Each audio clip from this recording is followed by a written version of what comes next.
Congratulations to Rabbi Shmuley Boteach. Rabbi, thank you for all your great work on behalf of the Jewish people and on behalf of a more inclusive, just society for all. We thank you, Rabbi, and we applaud you. And it's my pleasure to join all of you on this special evening, my friends in the Jewish community, and those of us here who support it. And it's my honor to mark the life of Eleanor Esther Elka Paul. A life well lived, because it's a life of values. The value for human life, human dignity, the value of tzedek, justice, and social justice. We honor her memory, and we are inspired by her example. And we take it to heart today, because those values are critical issues at this most pressing time. The world is in crisis. We're in the midst of a storm of antipathy, a storm of anxiety, a storm of antagonism. Russia, Ukraine, China, Iran, the Middle East, everywhere you look. Yes, even in the mirror, in this country, growing division, unrest, and fear. And fear can make people dangerous. As we've tragically seen time and time again throughout history, in the midst of the storm, anti-Semitism increases. And today, anti-Semitism isn't just increasing, it is exploding. We see it in the shadows, we see it in the subtlety, and we also see it in vicious and violent displays. Well, they say now, there are reasons why anti-Semitism is increasing. It's not just because people don't like Jewish people. There are reasons why anti-Semitism is increasing. Yes, that's what they have always said throughout history. There was a reason. Hitler said he had a reason. Hitler said Jews were genetically inferior, and that's why. Jews had diseases, and that's why. They always said that they had a reason. For many anti-Semites today, that reason is Israel. They try to distinguish between anti-Semitism and anti-Zionism. But you must ignore history in order to make that differentiation. They ignore the fact that the world repeatedly closed its doors to the Jewish community. Britain in 1905, the United States in 1924, Latin America in 1930. There is no reason, there never was and there never will be a reason that justifies anti-Semitism. We can have political disagreements with Israel, fine. We have political disagreements with many allies. Disagreements are part of what it means to be allies, so long as we respect each other's viewpoints and find a mutual path forward. But that doesn't mean we condemn the people for the politics. My friends, we are amidst a gathering storm, and we must not ignore the lessons of history. We must remember them, and we must remember them today. We remember when society allowed seemingly small slights against the Jewish community to go unanswered, and over time they metastasized to mass murder.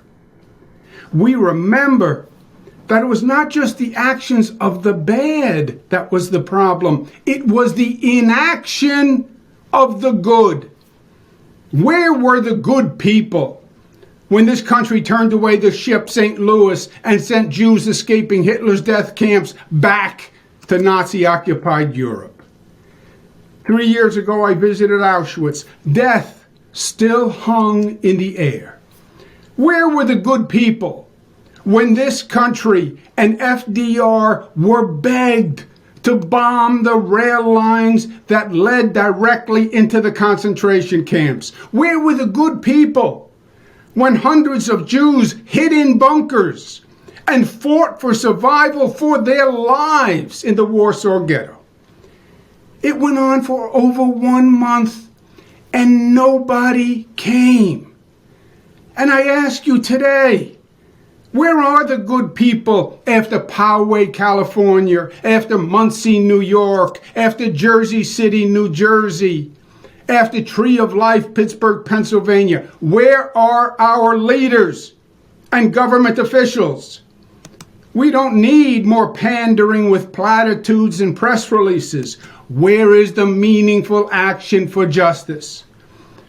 Well, they say the politics is hard. It's controversial.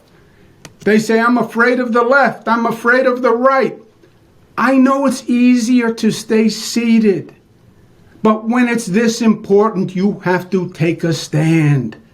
We must demand accountability. You can't be pro-Israel and have dinner with Nick Fuentes and Kanye West, stand with white nationalists, or allow members of your own party to make anti-Semitic remarks. It's time for our officials to condemn anti-Semitism, not just with their words, but with their actions. You can't denounce anti-Semitism, but waver on Israel's right to exist and defend itself. And it shouldn't be just our Jewish officials who speak, but it should be non-Jewish officials who speak first and loudest. Why? Because we all learned. Martin Niemöller, then they came for the Jews, and I did not speak out because I was not a Jew. Then they came for me, and there was no one left to speak for me. Friends, tonight my father, the late great Governor Mario Cuomo, is sitting with the great Eleanor Esther Elka Paul right now. And I will tell you what he is saying. He is saying it is time for the Shabbos Goy. The Shabbos Goy can do the work that benefits both the Jewish community and the non-Jewish community. The Shabbos Goy can turn on the lights on the Sabbath because it benefits everyone. It is time to turn on the lights. I'm starting an organization called Progressives for Israel, and I'm going to call the question for Democrats.